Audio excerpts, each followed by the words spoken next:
su estudio. Es abogado, profesor en la UCA y Sí. se especializó en qué, Doc. Bueno, en el ámbito académico lo que se llama el derecho eclesiástico, un poco las relaciones de iglesia, Estado, sociedad. Ujú.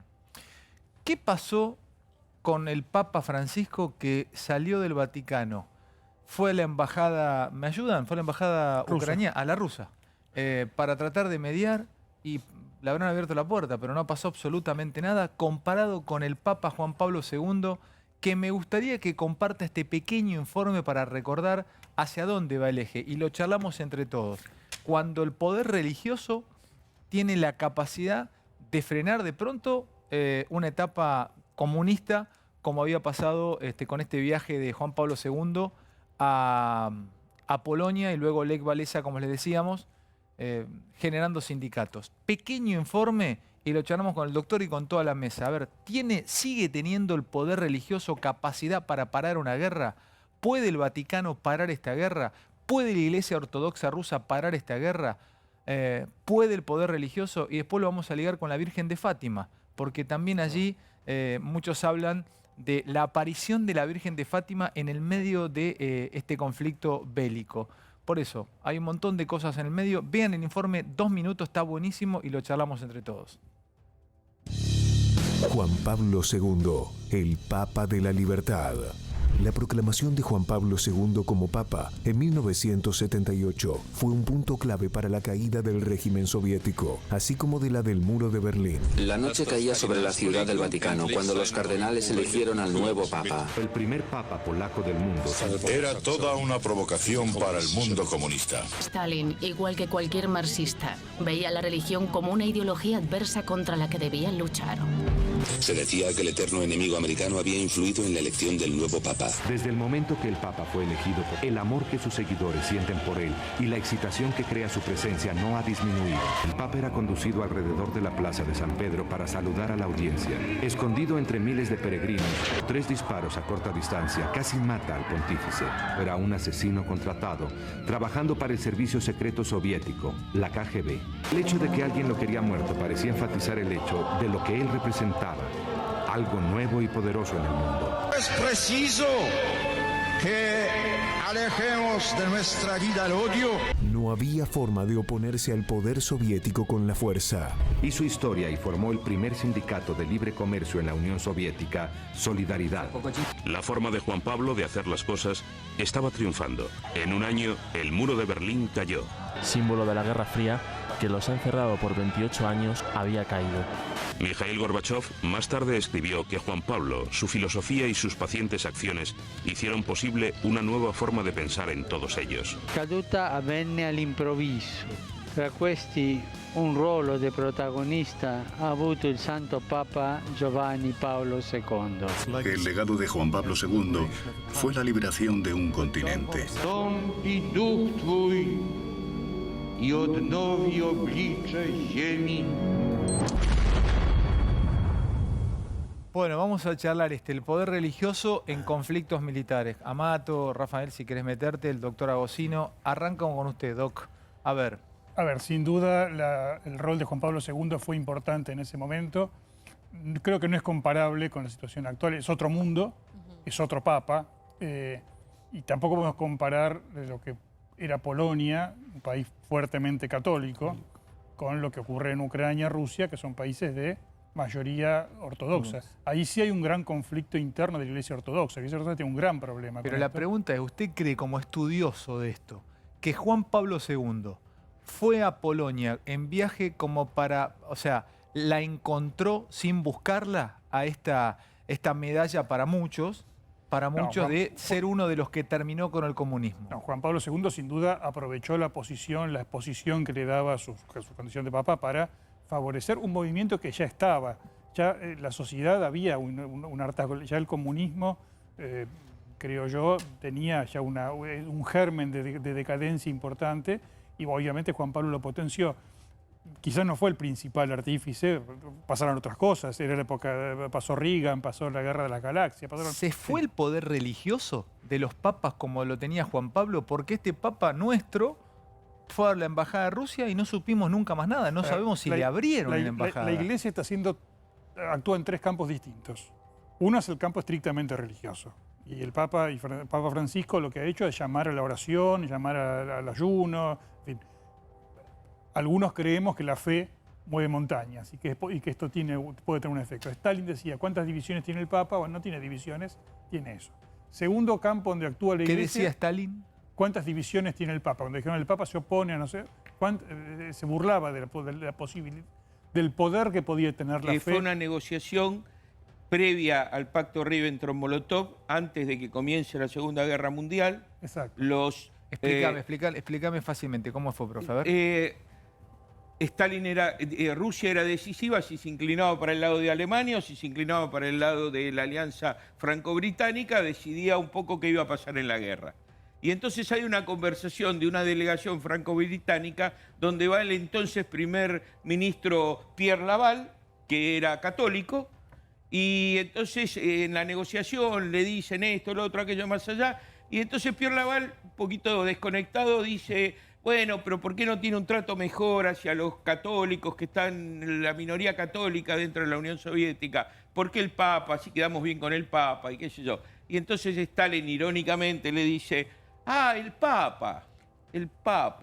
Y dígame, ¿cuántas divisiones tiene el Papa? Divisiones militares armadas, ¿no? Como diciendo que el Papa no tenía poder. Claro. Y muy bien aclaró que es un poder espiritual, no un poder militar. ¿Y para vos qué poder es? ¿Para él, para el doctor? Yo voy a poner dos ejemplos que nos hemos pasado por alto. No solo, te dije tres niveles. Dale, a ver. En el segundo, donde la Iglesia está haciendo algo, es el nivel, digamos, de la caridad.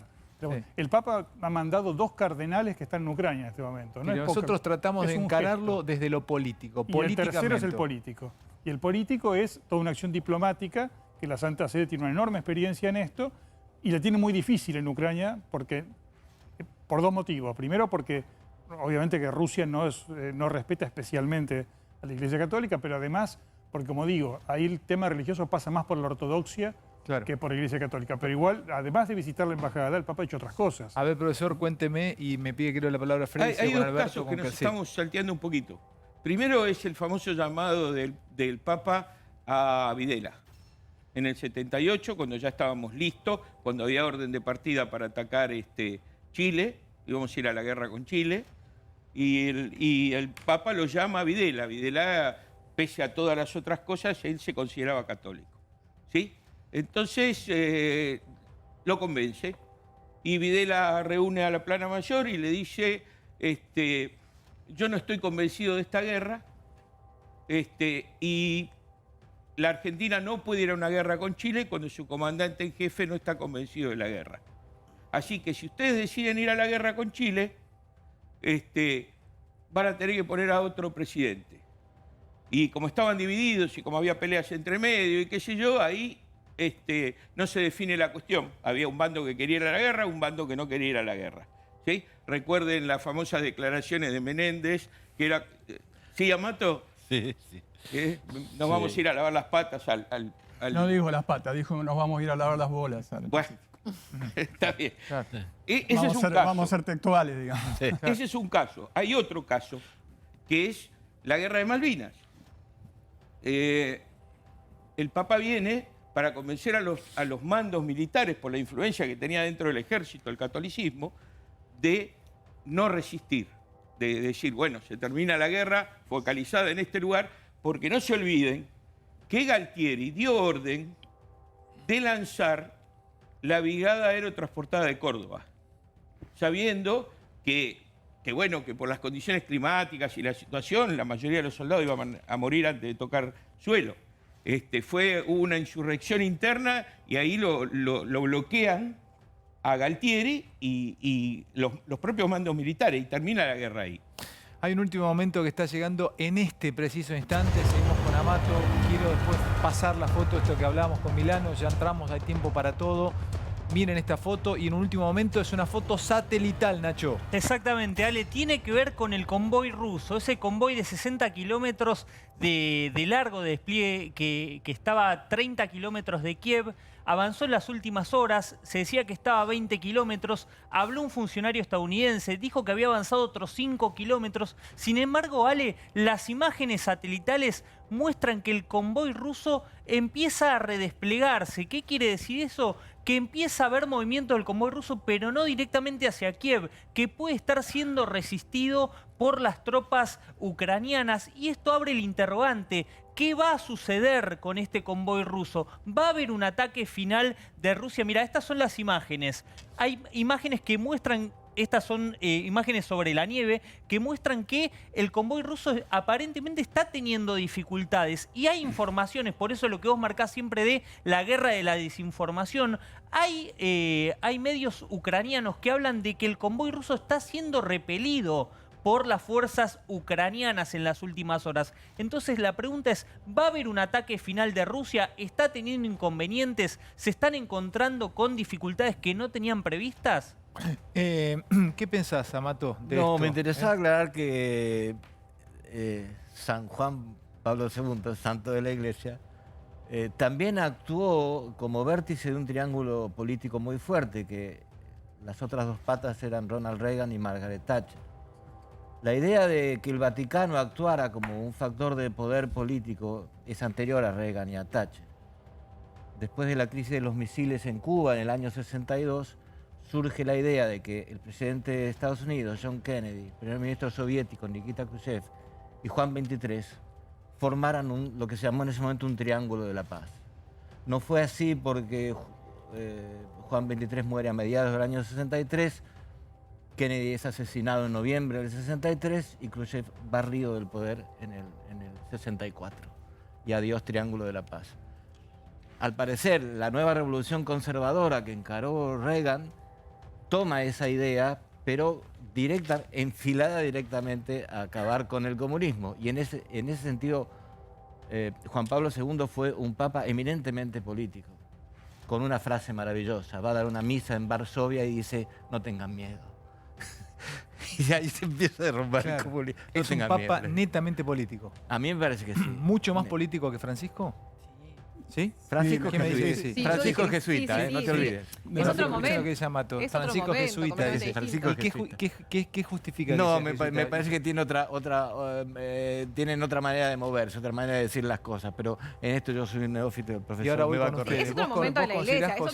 Es otro momento de la iglesia también, Ale. O sea, antes, digamos, en la época de Juan Pablo II, los adeptos al cristianismo eran muchísimo más. La iglesia perdió adeptos, pero cantidades enormes. Y Francisco de alguna manera, también lo que intenta hacer, lo que intentó hacer hasta el momento, no sé si le salió demasiado, es volver a captar esos adeptos. Pero siempre, o sea, hace mucho tiempo ya se viene diciendo que la iglesia quedó más que atrasada de lo ya atrasada que estaba. Bueno, pero si es por poder y por cantidad de José, también siempre se dice que el Club Bilderberg tiene más poder que los presidentes de Estados Unidos y son 15 reunidos, ¿viste? Que en cuestiones de poder, número... Sí, pero si no tenés, digamos... Si fuese por poder, entonces el budismo tendría... Yo coincido. Lo que pasa es que esta iglesia está golpeada por esos escándalos sexuales que han afectado a sacerdotes y, lógicamente, eso le ha hecho perder esa influencia moral de lo que hablaba. No digo totalmente, pero en algunos sectores, en algún momento... Usted, profesor, vivió en Moscú, 92, 93, 94. Y el profesor nos contaba, Navarro Florea nos contaba, sobre que no es difícil entrar cuando hay iglesia ortodoxa rusa. Recordemos que Juan Pablo II se abraza con el patriarca de Constantinopla. Bueno, pero Francisco también. Francisco tiene una relación fraternal con el patriarca actual, con Bartolomeo. Pero el problema es que la iglesia ortodoxa en realidad son un conjunto de iglesias, no es una sola. Son iglesias, cada una con su patriarca, que tienen un primado de honor, que es el patriarca, pero después son iglesias muy nacionales. Cuéntelo eso, porque son iglesias que están muy asociadas con naciones. No es una sola la iglesia ortodoxa rusa. Es una sola, pero está estructurada en patriarcados, que son... De todas esas 15, 16 iglesias ortodoxas, la más importante por lejos en número, ya que hablaban del número, es la rusa. La rusa explica 2/3 partes del total de la ortodoxia en el mundo.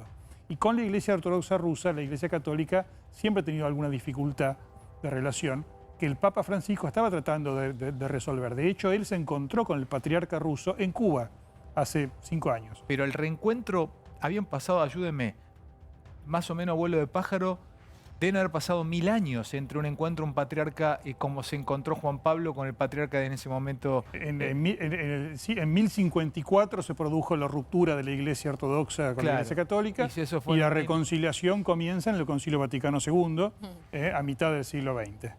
De modo que hubo 1000 años. ¿Me permitís una...?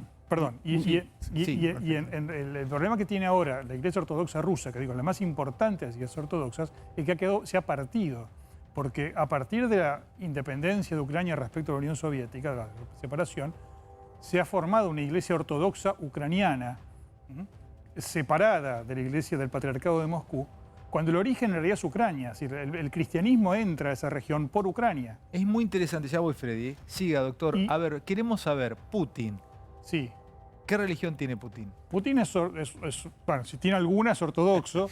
Él es de San Petersburgo, de la misma ciudad que el patriarca ortodoxo ruso Cirilo, que son muy amigos además, y que Cirilo ha bendecido la invasión. Una cosa bastante escandalosa, que en este momento alguien apoye desde la religión una guerra. Y esto, digo, genera un problema. Ahora, hace pocos años, después de la invasión de Crimea, el patriarca de Constantinopla, que es la cabeza de las iglesias ortodoxas, reconoció la Iglesia Ortodoxa de Ucrania como un patriarcado, digamos, legítimo. Y por eso esto es una ruptura muy importante. Y una de las cosas que procura la invasión, quizás no la más importante, es restablecer esa unidad quizás de la Iglesia también. Qué bárbaro, o sea que... bajo el gobierno del patriarca de Moscú. Freddy, me decías algo, me piden la palabra por este lado. Rafael, meté, porque viste que estamos hablando de cuestiones religiosas y tal. Para puntualizar, primero el tema de Juan Pablo II, Karol Wojtyła, se da en el contexto de Guerra Fría. Correcto. Entonces la génesis, si vos querés, voy a ser muy bruto, pero fue una cuña claramente metida como una estrategia para desestabilizar, digamos, lo que era el conflicto este-oeste al este. Era además un papa polaco, bien se ha dicho, con una inmensa población polaca, y hace una alianza con Lech Walesa y forman aquello de Solidaridad, el sindicato de Solidaridad, que tuvo una fuerza de oposición, digamos, a lo que era el mundo comunista, que ya estaba en decadencia, extraordinariamente grande. En segundo lugar, también estoy de acuerdo que el tema de las iglesias ortodoxas tiene una matriz extremadamente nacional. Lo vimos también en la Guerra de los Balcanes, en Serbia, donde eran rusos, pero eran esencialmente serbios. Y su combate principal era con los católicos croatas. Allí estaba el conflicto principal, si le vamos a ver algún tipo de esa connotación. Y en tercer lugar, voy a dar una mala noticia. Hoy, en varios lugares que estuve mirando internacionales, había reclutas, monjes, justamente de la Iglesia Ortodoxa Ucraniana, en las trincheras armados. Porque ahí se cruza el nacionalismo con Está más fuerte el nacionalismo que la religión. Es decir, monjes combatiendo. Claro. Un último dato, para saberlo simplemente, ya que preguntaba por la historia. La Iglesia de Ucrania, que era en el siglo XV, se vuelve a la comunión con Roma. Y entonces hay una iglesia católica ucraniana de rito oriental, que en las formas es igual que la iglesia ortodoxa, muy parecida a la iglesia ortodoxa, incluso con cosas, por ejemplo, que los curas se casan, son hombres casados, pero que está en comunión con Roma. Esa iglesia es mayoritaria en el oeste de Ucrania.